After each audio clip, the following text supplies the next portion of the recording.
ओम शांति।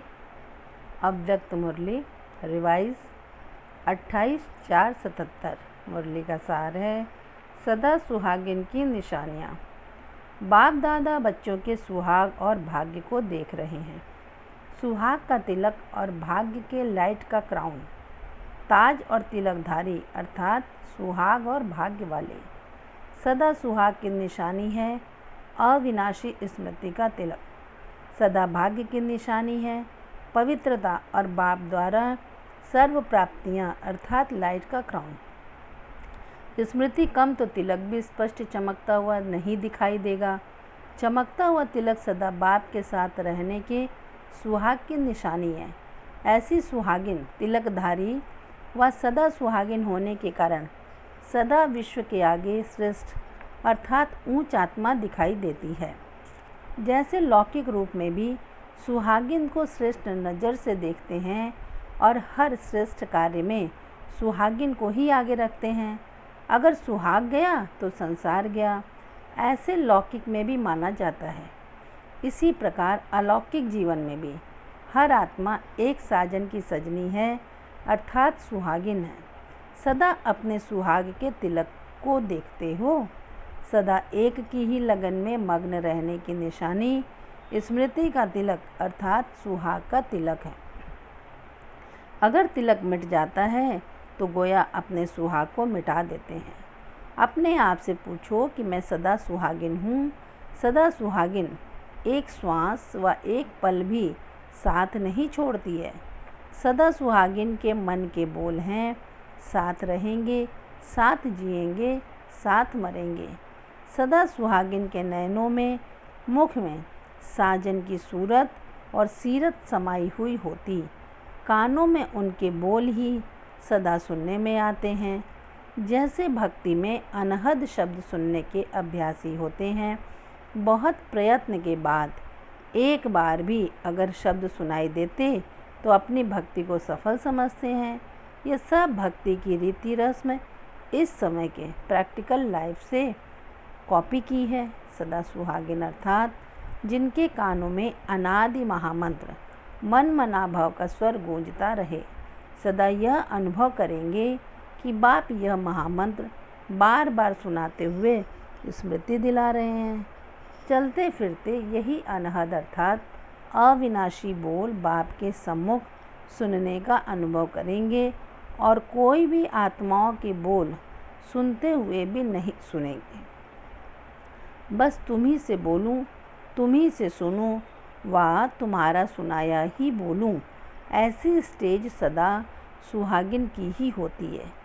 ऐसे सदा सुहागिन संकल्प में भी अन्य आत्मा प्रति एक सेकंड भी स्मृति में नहीं लाएगी अर्थात संकल्प में भी किसी देहधारी के झुकाव में नहीं आएगी। लगाव तो बड़ी बात है, झुकाव भी नहीं। जैसे लौकिक जीवन में भी पर पुरुष प्रति संकल्प करना व स्वप्न में भी आना सुहागिन के लिए महापाप गिना जाता है, ऐसे ही अलौकिक जीवन में भी अगर संकल्प मात्र भी, स्वप्न मात्र भी कोई देहधारी आत्मा तरफ झुकाव हुआ तो सदा सुहागिन के लिए महापाप गिना जाता है। तो सदा सुहागिन अर्थात एक बाप दूसरा न कोई, ऐसे सुहाग का तिलक लगा हुआ है। माया तिलक मिटा तो नहीं देती। सदा सुहाग के साथ सदा भाग्य, सिर्फ सुहाग नहीं लेकिन भाग्यवान भी हो। सदा भाग्यवान की निशानी है लाइट का क्राउन। जैसे लौकिक दुनिया में भाग्य की निशानी राज्य अर्थात राजाई होती है और राजाई की निशानी ताज होता है, ऐसे ईश्वरी भाग्य की निशानी लाइट का क्राउन है। उस ताज की प्राप्ति का आधार है प्यूरिटी और सर्व प्राप्ति। संपूर्ण प्यूरिटी अर्थात मनसा में भी किसी एक विकार का अंश भी न हो और सर्व प्राप्ति अर्थात ज्ञान, सर्वगुण और सर्व शक्तियों की प्राप्ति। अगर कोई भी प्राप्ति की कमी है तो लाइट का क्राउन स्पष्ट दिखाई नहीं देगा। अपवित्रता और अप्राप्ति के बादलों में छिपा हुआ दिखाई देगा। स्वयं को सदा लाइट आत्मिक रूप अनुभव नहीं करेगा। कर्म में भी अपने को लाइट महसूस नहीं करेगा। बार बार मेहनत के बाद व अटेंशन रखने के अभ्यास के बाद अल्प समय के लिए स्वयं को लाइट अनुभव करेगा। जैसे ही सोचेगा कि मैं आत्मा लाइट हूँ, तो आत्मा के बजाय शरीर अर्थात देह अपने को अनुभव करेगा। भाग्य का आधार सर्व प्राप्तियाँ हैं। सर्व प्राप्तियों की निशानी है अविनाशी खुशी। सदा भाग्यवान सदा खुश होगा। भाग्य कम तो खुशी भी कम। खुशी कम अर्थात सदा भाग्यवान नहीं। तो समझा, सदा सुहागिन और सदा भागिन अर्थात भाग्यवान की निशानियाँ क्या हैं। अब तो सब बातें सामने रखते हुए स्वयं को चेक करो कि मैं कौन हूँ। अच्छा, सदा सुहाग के तिलकधारी श्रेष्ठ भाग्यवान सर्व प्राप्ति स्वरूप सदा बाप के साथी ऐसी श्रेष्ठ आत्माओं को बाप दादा का याद प्यार और नमस्ते। बच्चों की तरफ से भी बाबा को नमस्ते नमस्ते नमस्ते। दीदी दादी के साथ ऐसे सदा सुहागिन और सदा भाग्यवान और संपूर्ण भाग्यवान कितने होंगे। निरंतर डबल लाइट और निरंतर सर्व प्राप्ति संपन्न संपूर्ण पवित्र हों ऐसे कितने मणके होंगे। अंगुलियों पर गिनती जितने। ऐसे रत्नों की भी विशेष पूजा होती है। विशेष 9 रत्नों की पूजा होती है ना। तो जो अच्छी क्वालिटी का रत्न होता है उस एक रत्न में एक रंग का होते हुए भी सब रंग दिखाई देंगे। जैसे सफ़ेद हीरा होता है जो बढ़िया हीरा होगा, चमकता हुआ फ्लॉलेस दिखाई देगा। ध्यान से देखेंगे तो सफ़ेद होते हुए भी उसमें सब रंग दिखाई देंगे। इसका कारण क्या है? सर्व शक्तियों से संपन्न की निशानी यह है। सर्व शक्तियाँ भिन्न भिन्न रंग के रूप में दिखाई देती हैं। वह साइंस का हिसाब और यहाँ है साइलेंस द्वारा सर्व प्राप्तियाँ। जैसे वर्षा के बाद इंद्रधनुष दिखाई देता है तो उसमें भी सब रंग दिखाई देते हैं। यह भी ज्ञान वर्षा के बाद वर्षा का फल सर्व प्राप्ति स्वरूप। तो ऐसा श्रेष्ठ हीरा व रत्न सर्व प्राप्ति स्वरूप होने कारण जो शक्ति पाने चाहे वह उस रत्न द्वारा प्राप्त कर सकते हैं। तो ऐसे रत्न कितने होंगे। 9 रत्नों का पूजन निर्विघ्न होने के लिए विशेष होता है। कोई के ऊपर विशेष विघ्न आता है तो 9 रत्नों का पूजन करते हैं, तो इतने निर्विघ्न बने हैं। हर रत्न संपन्न होता है, लेकिन फिर भी हर रत्न की मुख्य विशेषता अपनी होती है। इसलिए 9 रत्नों की इकट्ठी पूजा भी होती है और अलग अलग भी विशेष कोई विघ्न अर्थ कोई रत्न गाया हुआ होता है। मानो धन की समस्या व विघ्न है तो धन की प्राप्ति के लिए व अप्राप्ति का विघ्न मिटाने के लिए विशेष रत्न भी होता है। बीमारी में ज़्यादा मार्क ली होगी तो उसका यादगार अब तक भी अपने हाथ में रिंग बनाकर पहनते हैं या गले में लॉकेट बनाकर डालते हैं। तो ये सब हिसाब वर्तमान समय की प्राप्ति के हैं। तो ऐसे कितने होंगे, गिनती करने में आते हैं। नाम बताने के नहीं, दिखाने के हैं।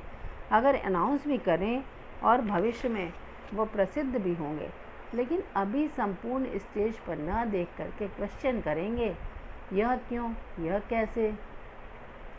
इसलिए बाप भी बता नहीं सकता, दिखा सकते हैं यह इस गिनती में है या हो सकता है, बताने की बात नहीं है।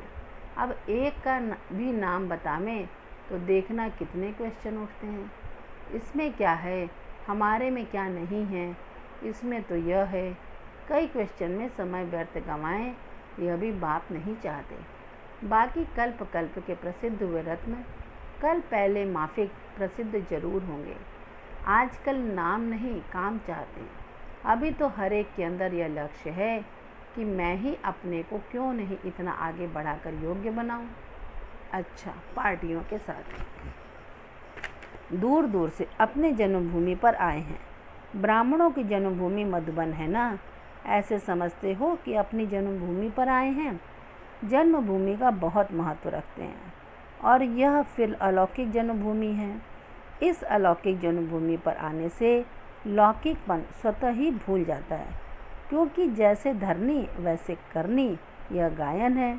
जैसा संग वैसा रंग, जैसा अन्न वैसा मन गाया हुआ है, वैसे ही जैसे धरनी वैसी करनी। अगर कोई तमोगुणी धरनी है तो करनी भी ऐसी हो जाती है।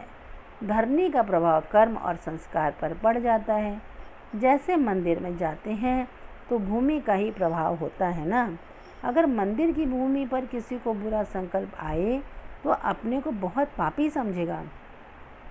तो यह है अलौकिक भूमि। यहाँ लौकिकता स्मृति में भी नहीं आए तो निरंतर कर्मयोगी हो जाएंगे। इसलिए बाप दादा सदैव कहते हैं कि कहाँ भी रहते हो, लेकिन अपने को सदा परम धाम निवासी व मधुबन निवासी समझो। निराकार स्थिति के हिसाब से परम धाम निवासी, साकार स्थिति के हिसाब से मधुबन निवासी। मधुबन कहने से ही वैराग्य वृत्ति और मधुरता दोनों ही आ जाती है। स्थिति में बेहद की वैराग्य वृत्ति और संपर्क में मधुरता दोनों ही चाहिए। स्थान से स्थिति का कनेक्शन है। सभी बेहद के वैरागी बने हो कि अभी कहाँ लगाव है। बेहद के वैरागी का कहाँ भी लगाव व झुकाव नहीं होगा। उसका सदैव इस पुरानी दुनिया से किनारा होगा। बेहद के वैरागी तब बन सकेंगे जब बाप को ही अपना संसार समझेंगे। बाप ही संसार है, तो जब बाप में संसार देखेंगे, अनुभव करेंगे, तो बाकी रहा ही क्या। ऑटोमेटिक वैराग्य आ जाएगा ना। बाप ही मेरा संसार है तो संसार में ही रहेंगे, दूसरे में जाएंगे ही नहीं, तो किनारा हो जाएगा। संसार में व्यक्ति व वैभव सब आ जाता है। तो बाप को ही अपना संसार बनाया है कि आगे कोई संसार है, कोई संबंध व कोई संपत्ति है क्या। बाप की संपत्ति सो अपनी संपत्ति। तो इसी संपत्ति में रहने से ऑटोमेटिक बेहद के वैरागी हो जाएंगे। कोई को देखते हुए भी नहीं देखेंगे, दिखाई ही नहीं देगा। अच्छा, स्मृति में रहने से समर्थि आती है। अगर समर्थि होगी तो कोई भी परिस्थिति स्व स्थिति को डगमग नहीं करेगी। परीक्षाओं को एक खेल समझकर चलेंगे। अगर खेल व नाटक में किसी प्रकार की परिस्थिति देखते तो डगमग होते हैं क्या। कोई मरे व कुछ भी हो, लेकिन स्थिति डगमग नहीं होगी, क्योंकि समझते हैं यह खेल है। ऐसे ही परिस्थितियों को एक पार्ट समझो। परिस्थिति के पार्ट को साक्षी हो देखने से डगमग नहीं होंगे, मुरझाएंगे नहीं, मज़ा आएगा। मुरझाते तब हैं जब ड्रामा के पॉइंट को भूल जाते हैं। वरदान: स्व इच्छा और दृढ़ संकल्प से एक देकर पदम लेने वाले चतुर सुजान भव। स्पष्टीकरण: चतुर सुजान बच्चे मिट्टी से भरे हुए सूखे चावल देकर एक का पदम गुणा भाग्य बना लेते हैं। सिर्फ चावल देते और रिटर्न में सर्व शक्तियाँ, सर्व खजाने, 36 प्रकार से भी ज़्यादा वैरायटी ले लेते। परंतु कई बच्चे वह भी देने के समय सुदामा के मिसल कच्छ यानी बगल में छिपा कर रखते हैं। बाप खींच कर ले सकते हैं, लेकिन खींच कर लिया तो उसका रिटर्न इतना नहीं मिलेगा। इसलिए स्व इच्छा और दृढ़ संकल्प से एक देकर पदम लेना यही चतुराई है। इस देने में ही कल्याण है। स्लोगन: साक्षी बन न्यारे होकर हर खेल को देखने वाले ही साक्षी दृष्टा हैं। साक्षी बन न्यारे होकर हर खेल को देखने वाले ही साक्षी दृष्टा हैं। अच्छा, ओम शांति।